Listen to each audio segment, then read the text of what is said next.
In today's video, I will walk you through how to use Chalk Soft in Krita. Open Krita and press B to switch to the brush tool. Open the brush presets docker on the right side, search for Chalk Soft, and click the brush to select it. Chalk Soft is useful for creating smooth, soft textured strokes with a chalk effect. It works well when you need gentle shading, soft blending, and subtle texture. Adjust the brush size using Shift plus Drag or the size box in the top toolbar.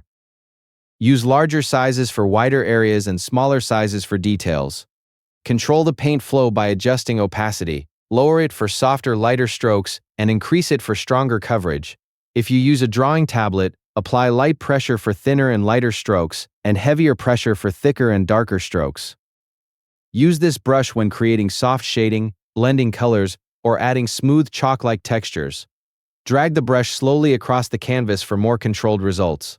Build up your strokes gradually with multiple passes instead of applying one heavy stroke. And that's how to use Chalk Soft in Krita. Thank you for watching the video.